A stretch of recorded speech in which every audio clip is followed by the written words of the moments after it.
that those are going to go for the Democratic nominee. What do those numbers then give you? You can actually do some math.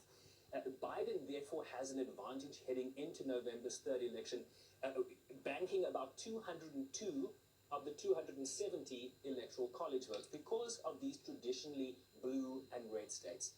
Trump has an even greater deficit. He therefore become that much more important. I'm going to step out of the way here, Peter. Have a look at the gray areas on this map.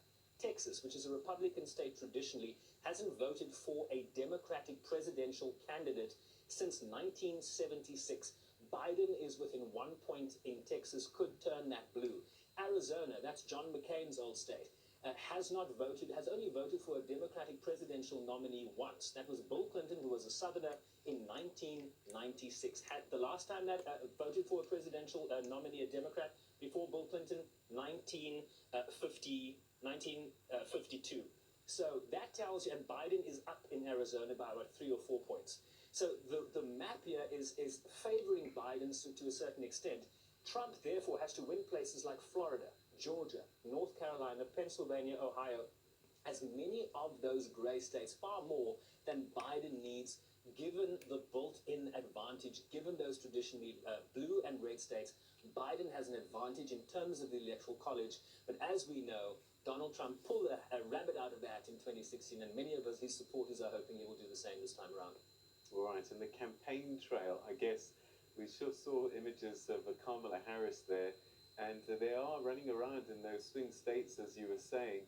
And I suppose they've learned a lot of lessons from 2016, where Hillary Clinton thought that those states that were banked weren't so banked after all.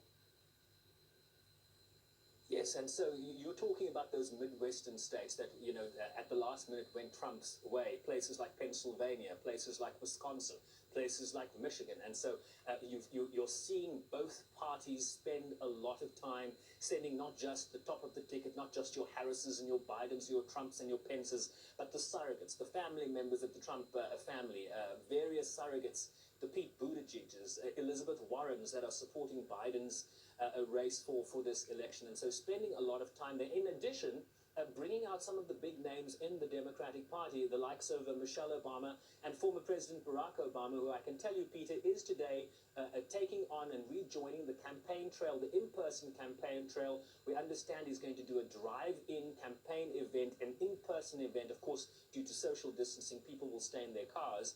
But Barack Obama is hitting the stump for Biden this evening in Pennsylvania, a critical swing state.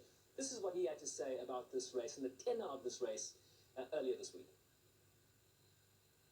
You can't have a democracy in which political opponents are subject to this kind of inflammatory language. Now, he did this same thing with Hillary and the lock her up theme. And so I'm not surprised by it, that it continues. I'm disappointed that Republicans who know better have not checked him on this. And I think a very important question after the election, even if it goes well with Joe Biden, is whether you start seeing the Republican Party restore some sense of here are norms that we can't breach, because he's breached all of them, and they have not said to him, this is too far. The former president, Peter, also talking about foreign policy. He mentioned the African continent, so we thought we'd get this clip ready to play. Let's watch what he said on foreign policy. What he's done is he's systematically tried to decimate our entire foreign policy infrastructure.